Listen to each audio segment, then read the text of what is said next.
Welcome back to another exciting edition of Miami Dolphins Today. As training camp creeps closer, Dolphins Nation is buzzing, and rightfully so. There's a ton of anticipation around this team, and today we're diving straight into your hottest questions. I'm your host, and today we're tackling what really matters to Dolphins fans: key roster spots, defensive depth, and the energy building around this franchise. But before we dive into the latest updates from Miami Gardens, make sure to hit that subscribe button, like this video, and smash the bell icon so you never miss a single Dolphins update. We've got news, film breakdowns, and player analysis dropping every week just for you. Now let's get into it. Question #1. Will Jordan Phillips make an impact in 2025? A popular name floating around is Jordan Phillips. And the question is simple: will he actually make a difference this season? Let's break it down. Phillips was taken by Miami in the 4th round. And while the raw potential is there, don't expect him to take over the line just yet. He projects more as a depth piece behind some serious interior talent, especially Zach Sealer and Leonard Taylor III, assuming Kenneth Grant isn't ready to start right away. Phillips is likely to see action in run-stopping packages, where his size and strength give him a chance to contribute. But in terms of every down dominance, not yet. Right now, Benito Jones looks like the early favorite for the main nose tackle reps. Unless injuries hit or Phillips develops rapidly, he's probably going to be used situationally this season. Still, he's known for his strong work ethic, leadership traits, and motor, the kind of guy Miami loves building around. Long term, don't sleep on him. But for this season, think limited snaps, big effort, and developmental upside. Question #2. Asante Samuel Sr. versus the Dolphins? Now let's talk about something a little louder. Former NFL DB Asante Samuel Sr. taking shots at the Dolphins. Honestly, it's noise, and it doesn't move the needle. Samuel's comments don't reflect the current energy inside the Dolphins locker room, which is young, hungry, and locked in. The team is building something real here, and outside critics are just that, outside. Let's talk about the noise that's been floating around the Dolphins recently, and more importantly, what actually matters. Former NFL corner Asante Samuel Sr. took a direct shot at Miami, calling out head coach Mike McDaniel and GM Chris Grier. He labeled McDaniel a pushover, claimed the front office lacks leadership, and basically painted the entire Dolphins organization as dysfunctional. But let's pump the brakes right there. Say what you want about tough finishes or playoff shortcomings, but calling this team a mess, that's just off base. This franchise has had 3 straight winning seasons, made the playoffs twice, and is filled with young talent and high-character leaders. Is there room to grow in big moments? Absolutely. But what Asante Sr. said feels more like personal bias than reality. Now, here's the real twist. His son, Asante Samuel Jr., is currently one of the top free agent corners available, and Miami has real interest. If Samuel Jr. shares his father's views, it's unlikely he ends up signing here. But there's no indication he feels that way. In fact, all signs point to him focusing on finding the right fit, and Miami's system, secondary depth, and need for an experienced corner make this a possible match once he completes his medical evaluations. Now, let's flip to the other side of the ball. Miami's running back room. A fan recently asked, who's the weak link at RB this year? Honestly, it's hard to even find one.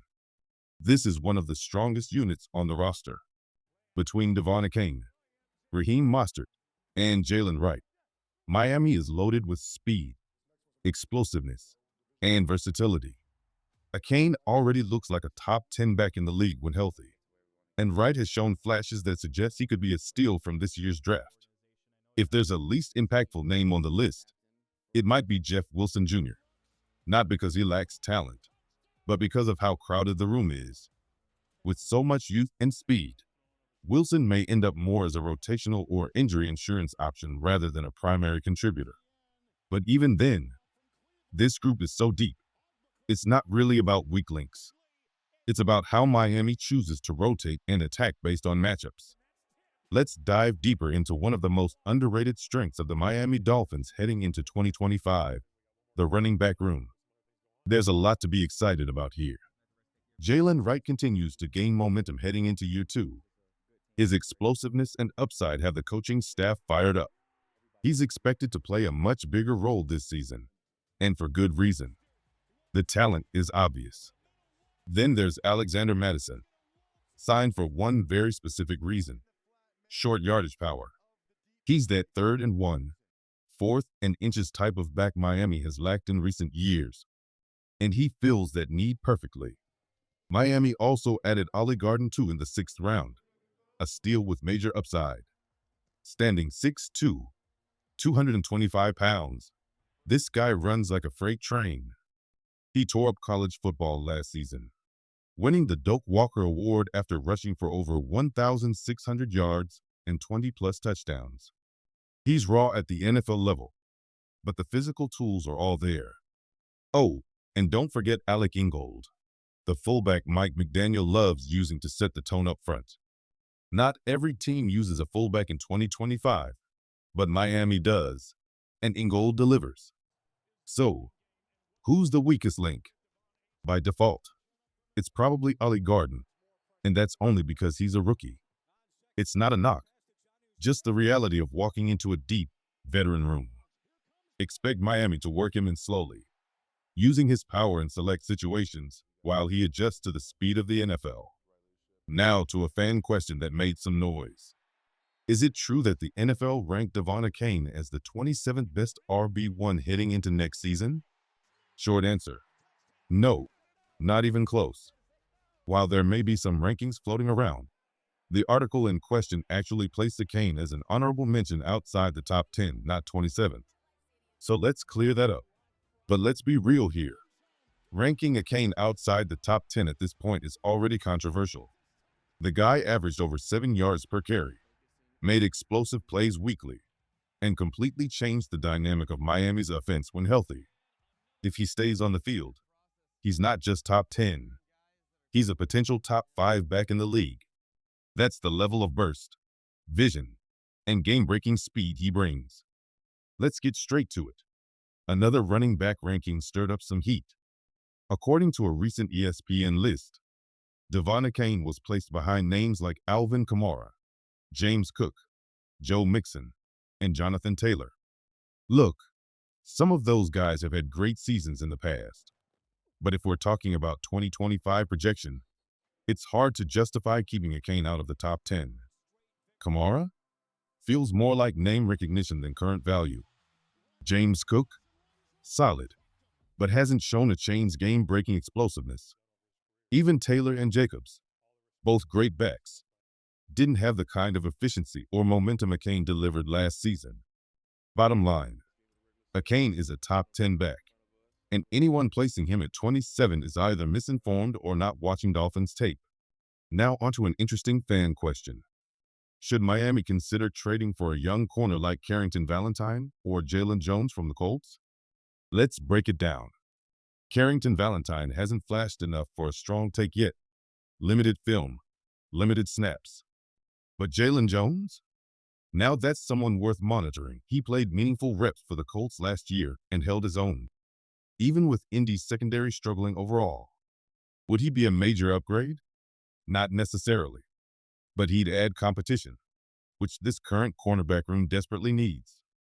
Right now, Miami's CB situation is shaky. Cam Smith is penciled in as CB2 but remains unproven. Storm Duck at CB1? That's a serious concern if the season started today. The bright spot is Kader Kohou, one of the best nickel corners in the league, a true top 10 slot defender. Unless Smith and Duck make a big leap in training camp and the joint practices, this group could struggle early. But those joint sessions, against teams like the Lions, Jaguars, and Bears, will give us real answers. That's where we'll see how this secondary holds up against elite receivers like Rome Oduns, Amon-Ra, St. Brown, DJ Moore, Travis Hunter, Brian Thomas Jr., Jameson Williams, If the corners can compete there, maybe the team stands pat. If not, a trade like Jaylen Jones becomes a lot more realistic. And now a question for Dolphins fans everywhere. Who's your favorite player on this roster right now? Just one. Let us know in the comments. Mine? Easy choice. Hash 17, Jaylen Waddle. Smooth route runner. Electric after the catch. And one of the most underrated WRs in the entire league. Let's be real. The Dolphins have taken a lot of heat lately. Some of it's fair.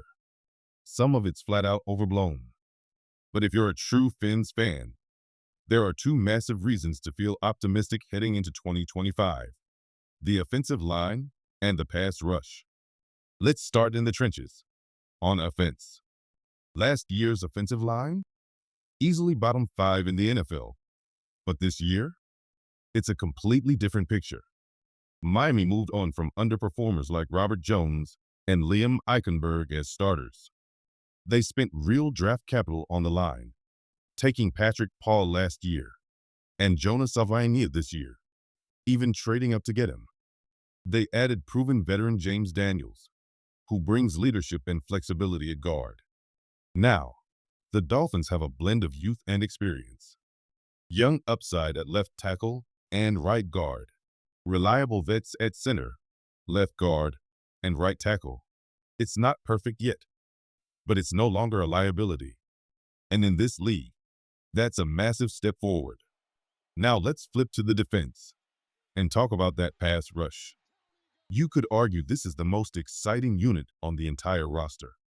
Chop Robinson flashed major potential as a rookie and could easily hit double-digit sacks if he stays healthy all year.